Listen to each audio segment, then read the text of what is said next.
നമസ്കാരം, മലയാളി വാർത്തയിലേക്ക് സ്വാഗതം. ലാവ്ലിൻ കേസ് ഇന്ന് വീണ്ടും സുപ്രീം കോടതിയിൽ. അന്തിമവാദത്തിനായി 112ാമത്തെ കേസായാണ് ലിസ്റ്റ് ചെയ്തിരിക്കുന്നത്. 34ാം തവണയാണ് കേസ് പരിഗണിക്കുന്നത്. ജസ്റ്റിസുമാരായ സൂര്യകാന്ത്, KV വിശ്വനാഥൻ എന്നിവരുടെ ബെഞ്ചാണ് പരിഗണിക്കുന്നത്. മെയ് 1, 2 തീയതികളിലും പട്ടികയിൽ ഉണ്ടായിരുന്നുവെങ്കിലും മറ്റു ചില കേസുകളിൽ വാദം നീണ്ടുപോയതിനാൽ അന്തിമവാദം ആരംഭിച്ചില്ല. മെയ് 17-ന് മധ്യവേനൽ അവധിക്കായി അടയ്ക്കുന്ന സുപ്രീം കോടതി ജൂലൈ 8-നാണ് വീണ്ടും തുറക്കുന്നത്. അതിനാൽ അന്തിമ തീർപ്പ് വൈകിയേക്കാം. 2017 മുതൽ സുപ്രീം കോടതിയുടെ പരിഗണനയിലാണ് ഈ ലാവ്ലിൻ കേസ്. എന്തായാലും കഴിഞ്ഞ തവണ 112ാമത്തെ കേസായി ലിസ്റ്റ് ചെയ്യപ്പെട്ടിരുന്നുവെങ്കിലും 101ാമത്തെ കേസ് ഒരു വസ്തു ഏറ്റെടുക്കുന്നതുമായി ബന്ധപ്പെട്ട കേസ്, അതിന്റെ വാദം നീണ്ടുപോയതിനെ തുടർന്നാണ് അന്ന് കേസ് പരിഗണിക്കാതിരുന്നത്. പിന്നീട് ഓരോ ദിവസം മാറ്റുകയായിരുന്നു.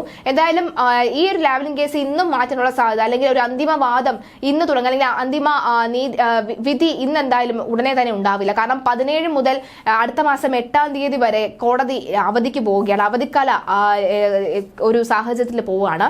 അതുകൊണ്ട് തന്നെ ഉടനെ തന്നെ അന്തിമ തീർപ്പൊന്നും ഉണ്ടാകുമെന്ന് യാതൊരുവിധ ഉറപ്പുമില്ല.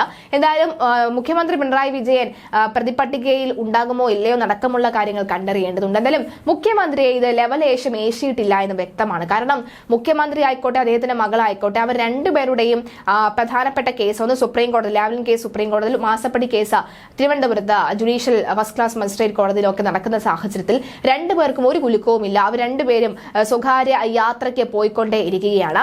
എന്തായാലും ഈ ഘട്ടത്തിൽ, അങ്ങനെ സ്വകാര്യ യാത്രയ്ക്ക് പോകുന്ന സാഹചര്യത്തിൽ ഈ ഘട്ടത്തിൽ പോലും അവർക്ക് വിശ്വാസമുള്ളതുപോലെ ഒന്നും സംഭവിക്കുകയില്ല. ഇത് സ്ഥിരം സംഭവിക്കുന്ന പോലെ വീണ്ടും വീണ്ടും വീണ്ടും മാറിക്കൊണ്ടേയിരിക്കും എന്നുള്ള ഉറപ്പ് തന്നെയാണ് അവർക്കുള്ളത്.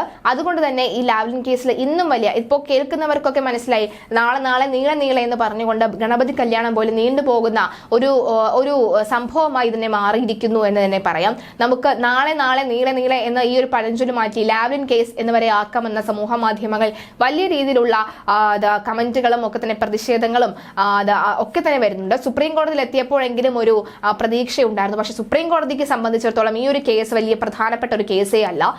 അവർക്ക് പല കേസുകൾ, 100-ൽ പരം കേസുകളിൽ ഒരു കേസ് മാത്രമാണ് ലാവ്ലിൻ കേസ് എന്ന് പറയുന്നത്. അതുകൊണ്ട് തന്നെ ഇങ്ങനെ നീട്ടിവെക്കുക തന്നെ ചെയ്യും. കൂടുതൽ മറ്റ് വ്യത്യാസങ്ങളൊന്നും തന്നെ ഉണ്ടാവില്ല. ഇന്നും സമാനമായ രീതിയിൽ നമുക്ക് മറ്റ് പല, അല്ലെങ്കിൽ വ്യത്യസ്തമായിട്ടുള്ള മറ്റു പല വാർത്തയും കേൾക്കാമെന്നുള്ള വിശ്വാസമൊന്നും തന്നെയില്ല. ലാവ്ലിൻ കേസ് വീണ്ടും മാറ്റിവെച്ചു. അവധിക്കാലം കഴിഞ്ഞ്, അല്ലെങ്കിൽ അവധിക്കാലത്തിന് ശേഷം വീണ്ടും കോടതി തുറക്കുമ്പോൾ വീണ്ടും പരിഗണിക്കാനായി മാറ്റിവെച്ചു എന്നായിരിക്കും ഒരു പക്ഷെ നമ്മൾ കേൾക്കാൻ പോകുന്നത്. പക്ഷെ അങ്ങനെ ആകാതിരിക്കട്ടെ, എന്തെങ്കിലും ഒരു അന്തിമ തീർപ്പ് തന്നെ ഉണ്ടാകട്ടെ എന്ന പ്രതീക്ഷയിൽ നമുക്ക് എന്തായാലും കണ്ടു തന്നെ അറിയാം.